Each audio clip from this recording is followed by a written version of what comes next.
Hello and welcome to Acoustic Review. My name is Ben Morgan Brown and today I'm looking at the Align series of pedals from L.R.Baggs. The Align series was introduced at NAMM 2018 and features 4 pedals specifically designed for the plugged-in acoustic player.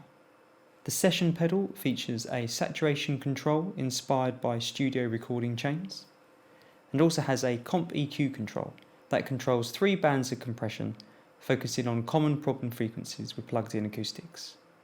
The equalizer is a 6-band EQ that also features a high-pass filter and a notch filter for tackling feedback on stages. The reverb is specially designed to complement acoustic instruments and features a tone control as well as a decay control so you can have longer or shorter tails on your reverb. And finally, the active DI features a mute switch, a ground lift, a phase reversal, and can also be powered by 9 volts or 48 volt phantom power. The Session, equalizer and reverb pedal all have an RRP of £257 and the DI has an RRP of £237. For the purpose of this review, I'll be using a Martin OM that has a L.R.Baggs Anthem SL installed, and I'll be recording a short loop of music on a guitar looper pedal which I can then play through the Align pedals and adjust the controls for you to see.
first thing that I noticed is that the pedals are all very intuitive to use. They're all very well built, all the controls are clearly laid out, and it was very simple to get a good sound from everything straight away.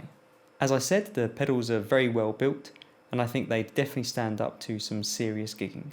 The faux wood effect on the pedals isn't really to my taste, to be honest, but it's inoffensive enough, and it does give the pedals a different look and sort of marks them out as being acoustic based, I suppose.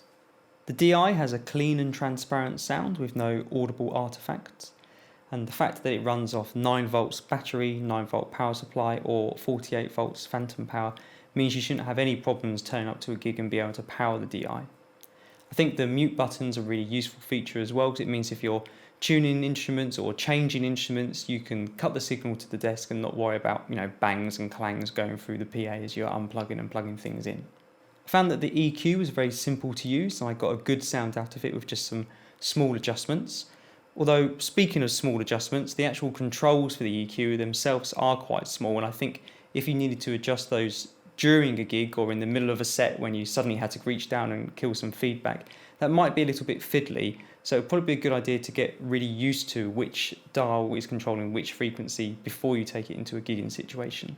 Having said that, the volume and the notch filter control are both much larger than the individual frequency controls, so they're probably the ones that are going to help you out in an emergency, so it's good that they're easy to reach down to and grab straight away. The saturation control on the session added some body and warmth at lower settings, but I did feel that it got to be a little bit too much as you cranked it up to its extreme setting, so I guess most people would leave it at around the 12 o'clock mark, where it definitely added some character and, like I said, a bit of extra warmth and body, which is always welcome with a plugged in acoustic tone. What really impressed me with the session though was the comp EQ control. It seemed to very quickly dial in a pleasing and pleasant sound, dealing with some troublesome frequencies in the mids, and also controlling some boomy low end, and still allowing the high end and clarity and detail to cut through. So that's a kind of very useful all-in-one knob just for tailoring your sound as to a certain way. Again, the extreme settings were perhaps a little bit over the top, and most of the settings from sort of 10 till 2 o'clock are going to be useful for a lot of people.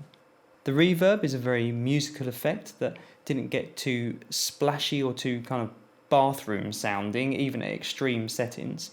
I like the fact that the tone control was usable throughout its whole range, and I also think that perhaps there's some ducking going on, because it seemed as if the reverb was dropping in volume a little bit when I was playing and then swelling quite nicely when there was gaps in the music, and then dropping back down again when I started to play again. So I'd be interested to hear what L.R.Baggs say about that, whether they are using any ducking on the output of the reverb. I think all of these pedals would be useful for anyone who plugs in regularly. Obviously the EQ and the DI are probably the most essential, but the comp EQ setting on the session and also the musical nature of the reverb means that both those pedals would also be a welcome addition to anybody's rig. At over £200 RRP for each of these pedals individually, it'd be quite a serious outlay if you were to purchase all 4. Although having said that, you'd have a very powerful pedal board at your disposal if you did do that. Individually, the prices are in line with other high-end, well-made pedals, and although there might be some options out there that have more bells and whistles, if you don't need those extras, then perhaps it's better to spend your money on a dedicated tool rather than a jack of all trades. And these pedals are certainly dedicated tools that excel at their individual tasks. I hope you've enjoyed this video from Acoustic Review. Please subscribe to our YouTube channel, and I look forward to seeing you next time.